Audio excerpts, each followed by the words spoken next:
Hashem Shai. Barakatah Yahweh Shai. Barakatah Yahweh. Barakatah Yahweh.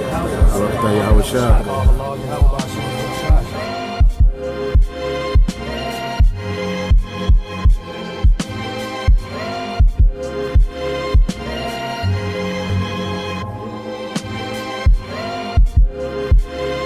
We're going to be lords. We're royalty.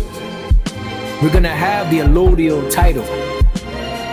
We're going to have the rights of the land, of the home, of our wives, our children, our slaves, our properties, our cattle, so on and so forth. We're not going to be subjected to payments anymore. And I will restore thy judges as at the first, and thy counselors as at the beginning. Afterward thou shalt be called the city of righteousness, the faithful city. I will also leave in the midst of thee an afflicted and poor people, and they shall trust in the name of the Lord.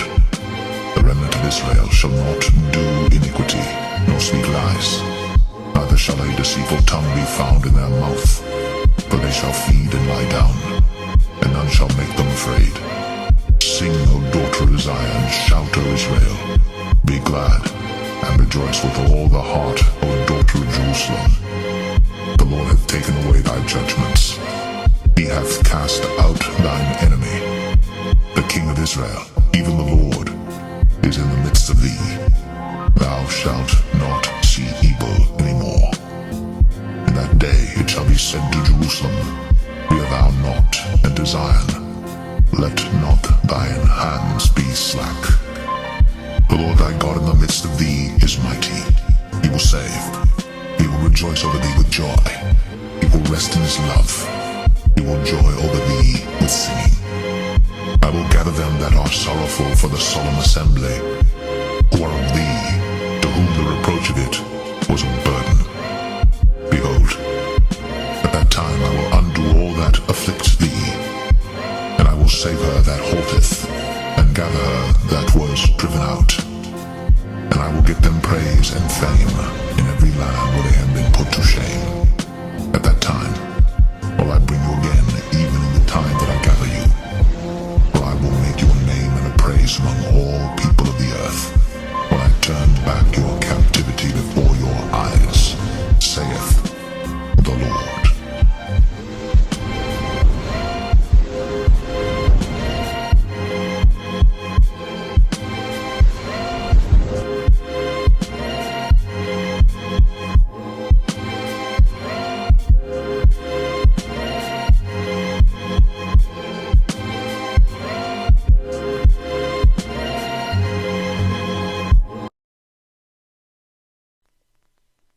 Shalom, welcome to another video, and as always, before I get started, I want to give all praise, honor, and glory to the Heavenly Father and His only begotten Son, Yahweh Bahasham, Yahweh Shai Bahasham, or Chodash, and next double honors to the head apostles / elder bishops of the great millstone, who teach and who rule well. Peace, blessings, and safety to all you sincere Akim. Keep pushing, keep believing, and keep the faith, regardless of whether people hear or whether they forbear. So this is going to be a back to the basics understanding of the Tabernacle of David. All right, and if you don't know what the Tabernacle of David is, the Tabernacle of David is essentially the name of the government that will rule over the earth in the kingdom of heaven. All right, and the kingdom of heaven, okay, is not the same as being up in the heavens where the Heavenly Father is. Okay, Apostle Paul talked about the third heaven, I believe, in 2 Corinthians chapter 12, but no, the kingdom of heaven will actually be on the earth, okay, and it's going to be a righteous government that's going to rule over this earth in righteousness. So that's the topic we're going to go into today, and Yahweh Ratazah, meaning Heavenly Father's will, is edifying to the elect. So this is Zechariah 14:9. It says, And Yahweh, Bahashim Yahweh Shai, shall be king over all the earth. In that day shall there be one power, one God, one Yahweh, and his name one. All right, so it's not going to be all these different names.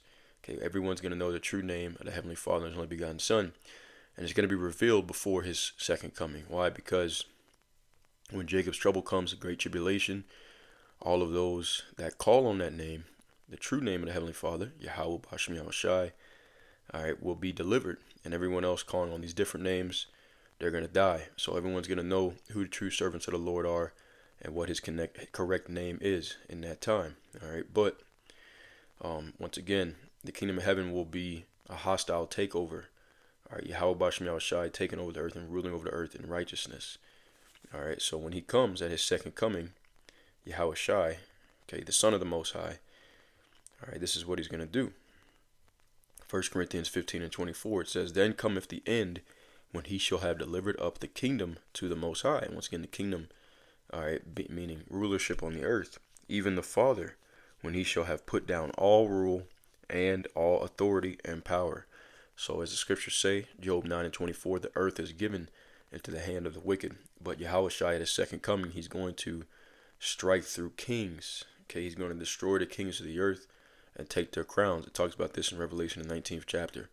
All right, and all of the earth will be ruled over by the Heavenly Father Yahweh through his son Yahweh Shai and 144,000 men on down. Okay, which ultimately are the Tabernacle of David.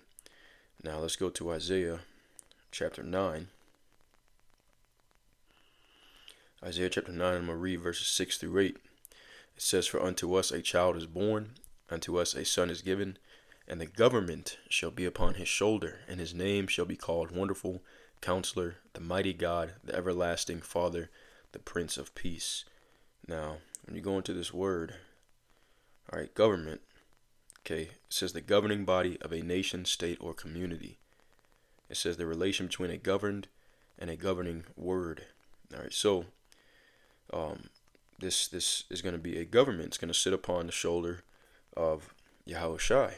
All right, he's going to be the one that brings in that righteous government and establishes it on the earth. And government is a compound word. Govern means to control, and ment means mental, to mind. Okay, control of the minds of the people. Right now, Esau, we're in his throne, we're in his government right now, and he has pushed his vibration on the people of the earth.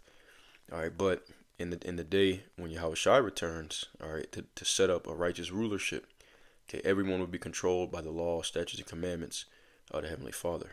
All right, continuing on, verse 7, it says, "Of the increase of his government and peace there shall be no end." Okay, so his government is going to completely continue to grow forever and ever. There's going to be no end, and he is, one of his titles is the Prince of Peace.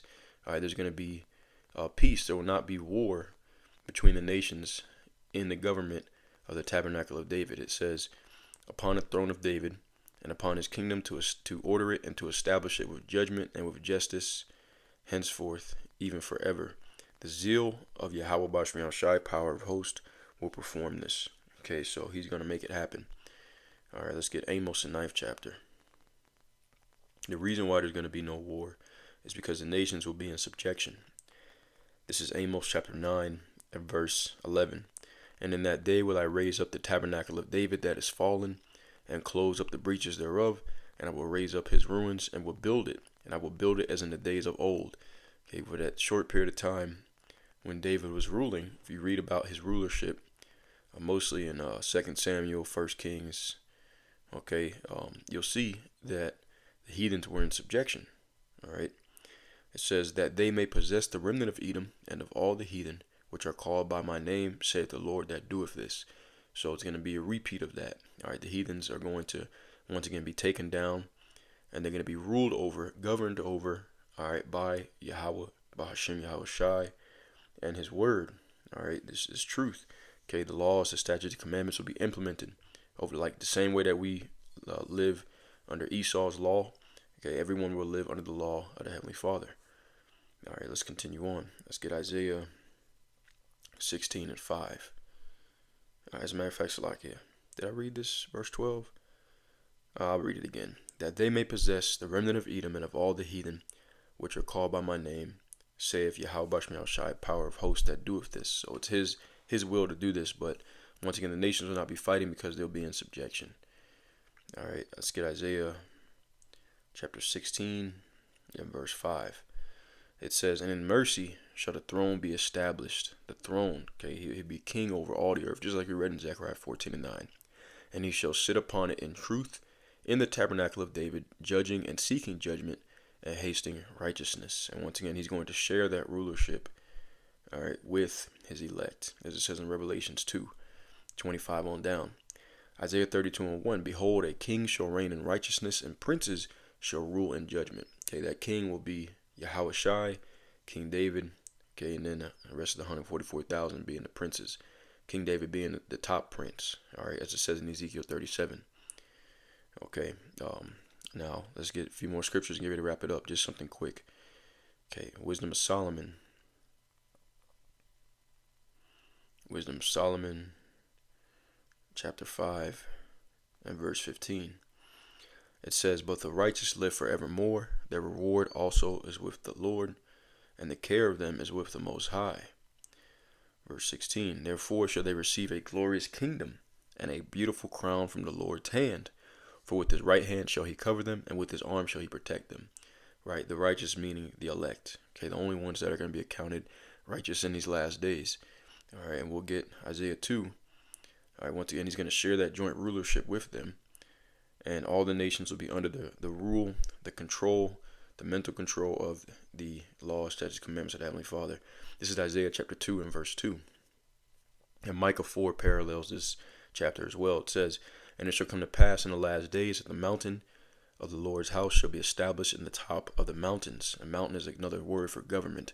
Okay, so his government shall be established over all the top governments of the world, and should be exalted above all the hills, smaller governments, and all nations shall flow into it. And many people shall go and say, come ye, and let us go up to the mountain of the Lord, okay, the government of the Lord, the tabernacle of David, to the house of the God of Jacob, and he will teach us of his ways, and we will walk in his paths. For out of Zion shall go forth the law and the word of Yahweh, Ba'ashem Yahushai, from Jerusalem. So it tells us in Revelation 5 and 10, and also Revelation first chapter, I believe verse 6, maybe that he has made us kings and priests, okay, because essentially a king is a judge. All right, so we'll be judges, we'll be rulers, and a priest is someone who connects you to the higher power. All right, so we will be the connection, all right, to the higher power for the nation. So right now, there is no salvation for the other nations. When I say that, I mean they're not going to be beamed up into chariots when World War III comes, when the missiles come and burn this place up. All right, the only seed line Israelites, specifically those of the elect, will be beamed up into the chariots to escape the nuclear fire. But on the other side, okay, those that survive from the other nations around the world, all right, they will go into subjection. They'll go into captivity for 1,000 years, and during that time period, they will learn our vibration. And after that, after the 1,000 years is over, they get their land inheritances, and then from that point on, once again, we're going to be priests unto them. Okay, they'll come and we'll judge the nations. They'll come and seek us, for spiritual matters and all that kind of stuff. And that's pretty much what the kingdom of heaven is going to be like. All right, that's what we'll be doing. We'll be kings and priests in the kingdom of heaven. Yahweh Righteous will be a part of that number. All right, but the nations are going to come to us to understand the law. All right, it says, verse 4, and he shall judge among the nations, and shall rebuke many people, and they shall beat their swords into plowshares and their spears into pruning hooks. Nation shall not lift up sword against nation, neither shall they learn war anymore. All right, so the reason why they're not going to be in war, because we're going to be ruling over the whole earth as joint heirs with Yahushai. Okay, and this is going to happen. All this is going to come and begin at the nuclear fire. Let's go ahead and read that and we'll close out. 2 Peter chapter 3, and I'm going to read verse 10 through 13. It says, but the day of the Lord will come as a thief in the night, in the which the heavens shall pass away with a great noise, and the elements shall melt with fervent heat. The earth also and the works that are therein shall be burned up. Okay, and that's once again from the nuclear missiles. Seeing then that all these things shall be dissolved, what manner of persons ought ye to be in all holy conversation and godliness? Okay, if you're an Israelite that wants to partake in salvation, wants to receive a salvation, that's how you're supposed to be living, in all holy conversation, meaning manner of life and godliness, looking for and hasting unto the coming of the day of the Most High, wherein the heavens being on fire shall be dissolved, and the elements shall melt with fervent heat. So we'll be looking forward to this day. Okay, it says, this is the reason why, verse 13, nevertheless, we, according to his promise, look for new heavens and a new earth. Okay, and it doesn't literally mean new. You go into that word, new in the Greek is kainos, which means refreshed. Okay, and new heavens and a new earth, wherein dwelleth righteousness. And why is there going to be righteousness on the new heaven and new earth? Because a tabernacle of David will be ruling over the earth. Okay, and we're going to force righteousness on the earth. All right, so that's it. That is the quick understanding of the tabernacle of David. I could have went deeper into it, but this is a short back to the basics for those who don't know what the kingdom of heaven will be like. Okay, this will be the kingdom of heaven. All right, the tabernacle of David, the Israelites ruling over all the other nations and forcing them to obey the law, statutes, commandments of the Heavenly Father. And eventually they will learn to like it. All right, eventually they will learn to be happy with it, just like they learned to be happy under Esau's rule, which really they're not.